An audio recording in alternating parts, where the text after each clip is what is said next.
किसी भी प्रकार का दे, वो चाहे सारे शरीर में थोड़ा बहुत रह के ठूठा, बाकी हानि नहीं होने देगा, आपकी भक्ति सुचारू करवाएगा। और जो गुरु जी से विमुख हो जाते हैं, नाम छोड़ जाते हैं,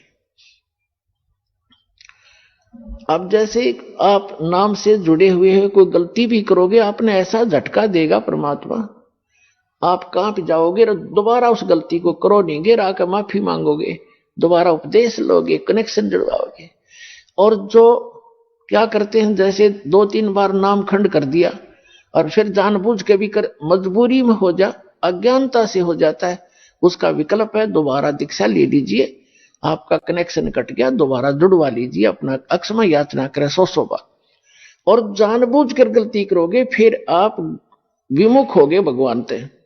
आप बेशक गुरुद्रोही नहीं हुए तो धीरे धीरे क्या होगा, आपका कनेक्शन कट गया। कनेक्शन कटने से उससे पहले जो आपने भक्ति साधना की भगवान की, ये सत साधना जो आपको दे रहे, इससे आपके बहुत गने भक्ति पुण्य इकट्ठे हो गए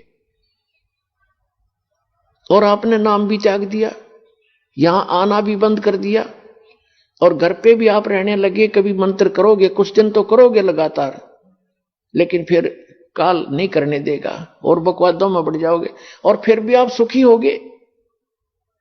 क्यों होगे सुखी? क्योंकि आपने जितनी बैटरी चार्ज कर ली 1 वर्ष 2 वर्ष 4 वर्ष यहां रह करके इस सत भक्ति से, तो वो तो आपके साथ है।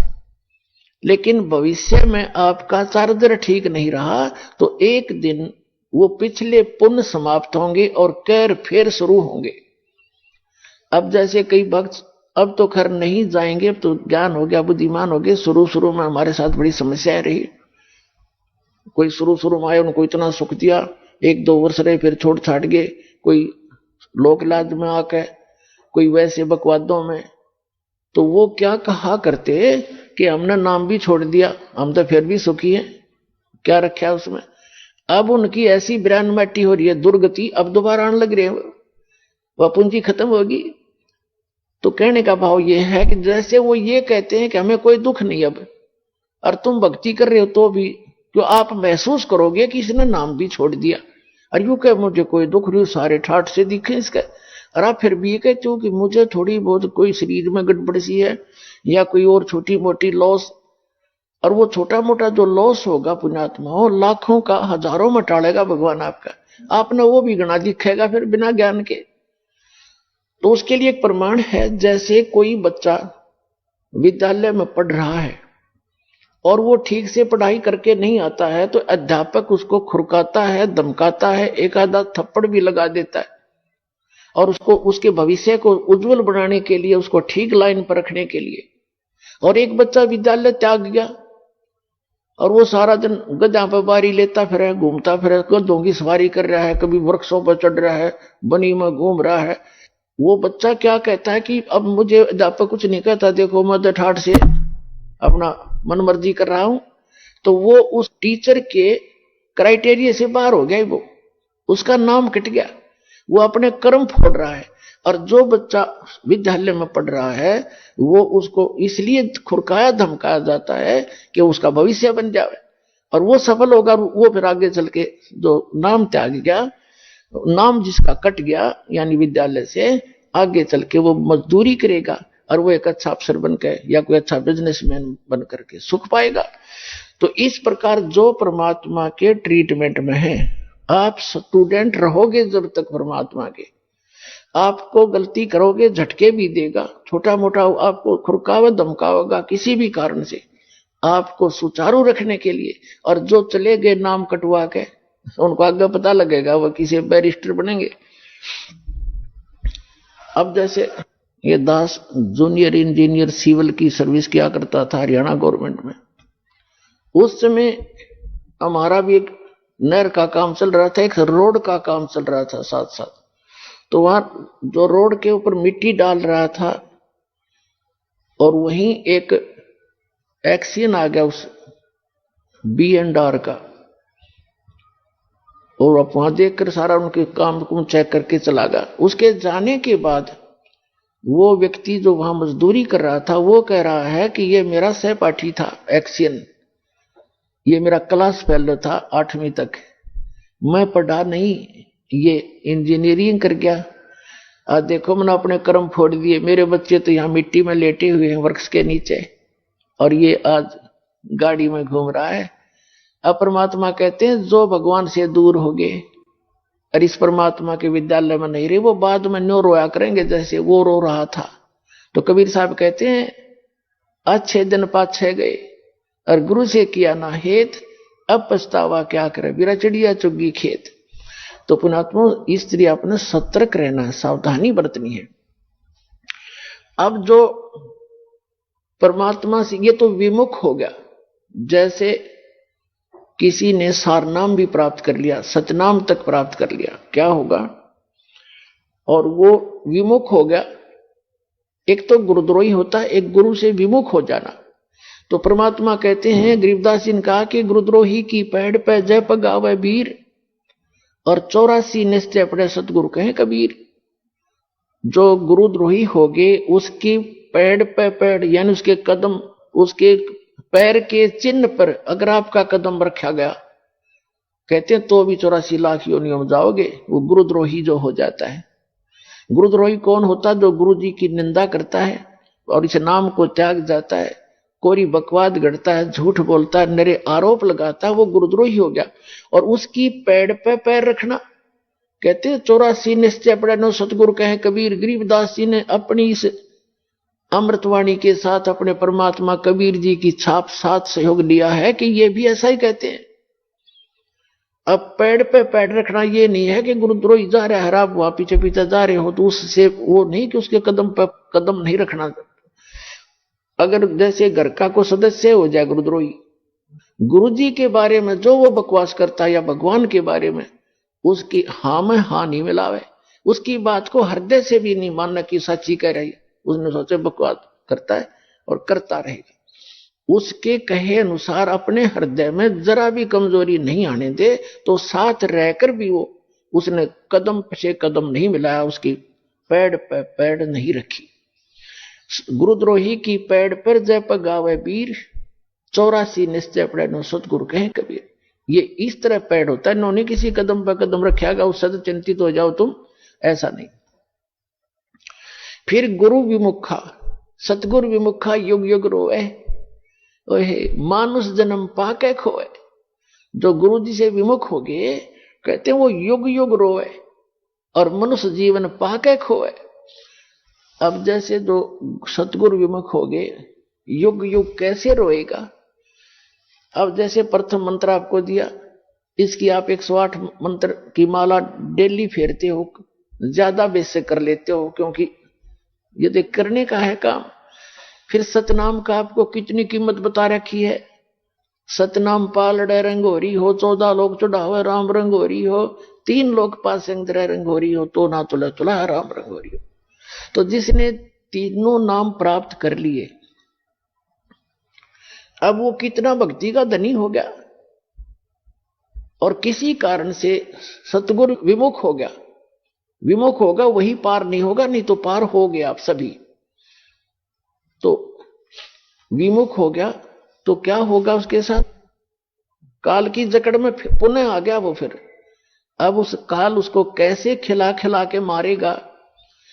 अब जैसे आपने प्रथम मंत्र का जाप खूब कर रखा है, श्री गणेश जी का, श्री ब्रह्मा शावत्री जी का, श्री विष्णु और लक्ष्मी जी का, और श्री पार्वती और महादेव जी का, और दुर्गा जी का, ये मंत्र आपने खूब कर रखे। और पहला और लास्ट तो मंत्र इन मंत्रों में है वो परमात्मा का मंत्र है। इसके लिए उसमें इसलिए जोड़ा गया है कि जैसे कई बार क्या होता है कि प्रथम मंत्र आप ले जाते हो, कुछ घर का माहौल ऐसा होता है, कुछ विश्वास दृढ़ नहीं होता है, तो ये इतना अनमोल मंत्र है, इस मंत्र का आपने एक भी जाप कर लिया तो भी आपको मानुष जीवन मिलेगा।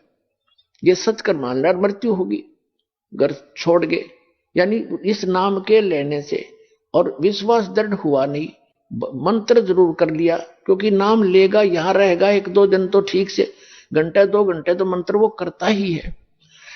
और फिर घर जाकर क्या होता है, कोई न कोई अविश्वास पैदा कर देता है, कोई रिश्तेदार आकर उसको ऊपर के में वार कर धर देगा, वो हमारा नाम खंड हो गया, उससे कुछ होना ही नहीं था, तो उसको ऐसे हानि हो जाती है, उसकी मृत्यु हो जाती है।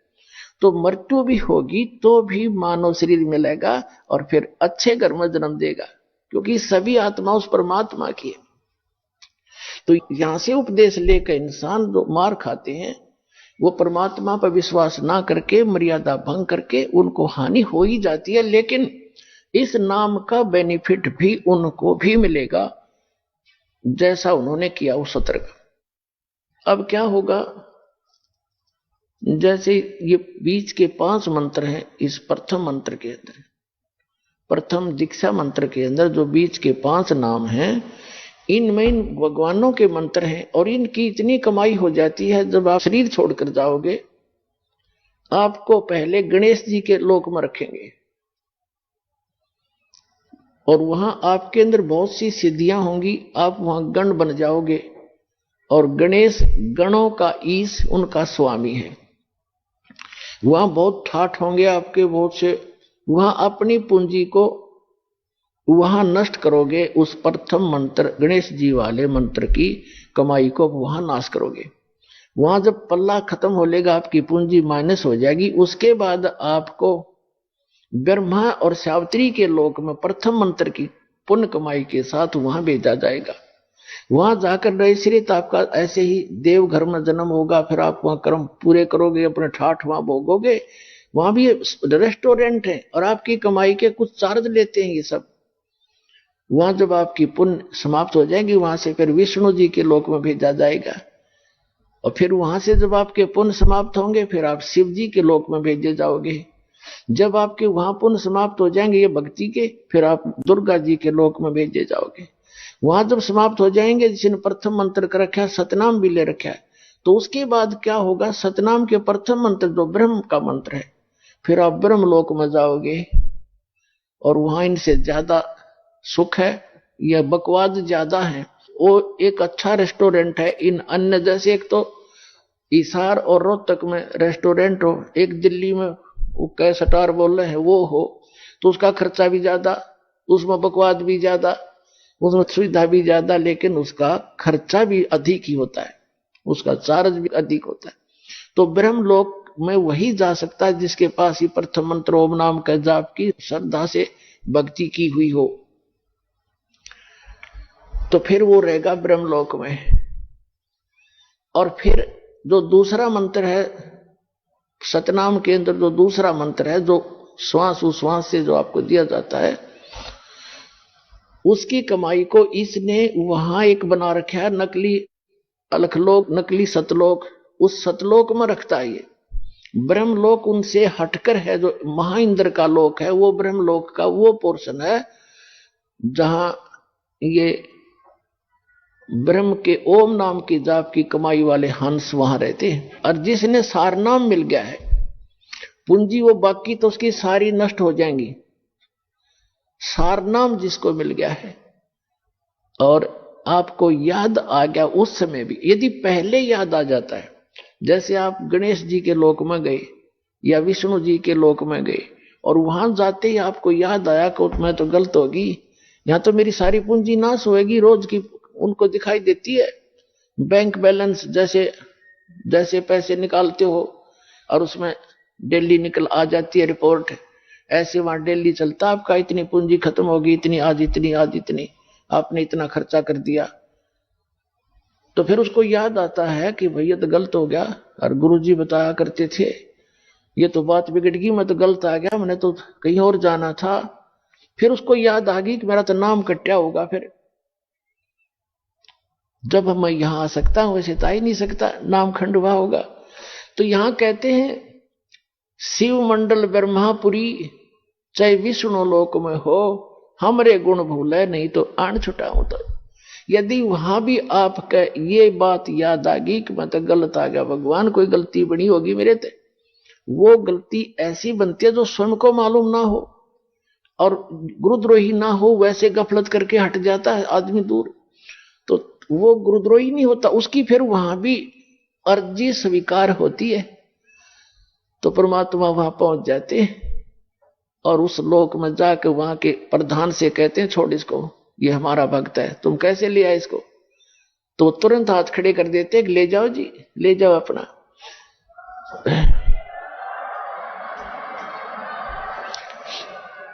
लेकिन उस नालायक ने काम कितना बिगाड़ दिया। अब उसको कहां रखेंगे भगवान? इस एक ब्रह्मांड, प्रत्येक ब्रह्मांड के अंदर मालिक ने अपना एक राजदूत भवन जैसे होता है ना, प्रत्येक कंट्री का, प्रत्येक कंट्री में, प्रत्येक देश का, प्रत्येक देश में, ऐसे मालिक ने ऐसा गुप्त स्थान बना रखा है वहां पर।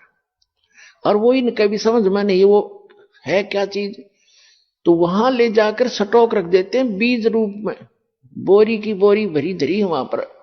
अब वो जो इस कलयुग के अंदर रह गए हुए, और फिर उनका, क्योंकि काफी दिन के बाद पहले यही ठाठ दिखेंगे, उसने फिर मृत्यु होगी, इतना बहुत देर हो चुकी होगी,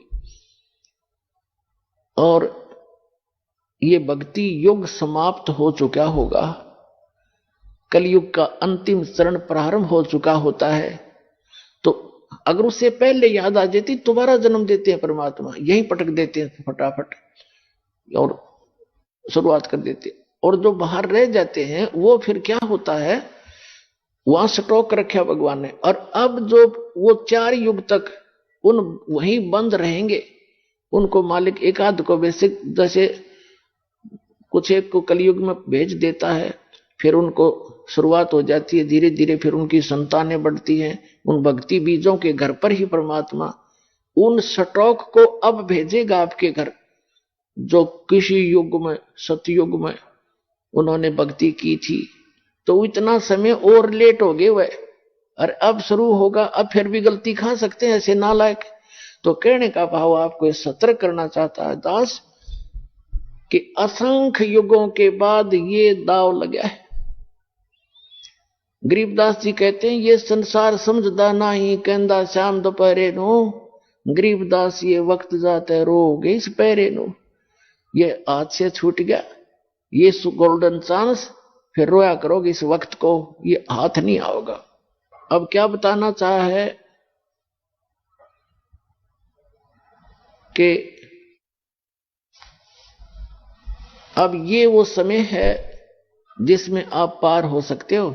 और क्या बताया है कि शिव मंडल ब्रह्मापुरी से विष्णु लोक में हो, और हमरे गुण भूला नहीं तो आन छुटाऊं। तो यदि आप हमारे गुणों को याद रखोगे कि हम कितने समर्थ हैं, तो वहां से भी तुम्हें छुटवा लाएंगे। लेकिन काम बिगाड़ दिया, और जो वहां जाकर भी जिनको याद नहीं आता, तो फिर क्या होता है, जिनको सार नाम प्राप्त है, उन प्राणियों में से ये काल क्या करेगा, जैसे ब्रह्मा विष्णु महेश ये पुण्यात्मा है, और ये कभी ना कभी परमेश्वर कबीर जी की शरण में किसी इसी प्राइम टाइम में, कलयुग के इस बिचली पीढ़ी में उन्होंने सत साधना परमात्मा की शरण में आके की है। और वो सार नाम प्राप्त होने के बाद तो उनकी कमाई का अंत नहीं रहता, इतनी हो जाती है भक्ति की। तो उनमें से उनको वो अलग रखता है, उस अलख लोक में रखता है, सतलोक से ऊपर अलख लोक है। उन आपस में एक दूसरे का कोई कनेक्शन नहीं रहने देता, उनको पता भी नहीं कि ऊपर कौन रह रहे हैं दूसरे लोक में, वहां रखता है, वहां इससे अधिक उनकी सुविधाएं हैं। तो उनमें से ब्रह्मा विष्णु महेश रूप में अपने घर जन्म देकर और उन पुण्यात्माओं को यहाँ का कंट्रोलर बना देता है। उनकी आयु बहुत लंबी होती है। पुण्यात्माओं, ये जो ज्ञान है ये कबीर गॉड गिवन है, और परमेश्वर कबीर जी ने अपनी प्यारी आत्मा गरीबदास साहिब गांव छुड़ाने जिला झज्जर हरियाणा वाले को ये ज्ञान दिया था, और वो स्वयं आकर मिले थे। उसी उपलक्ष्य में ये समागम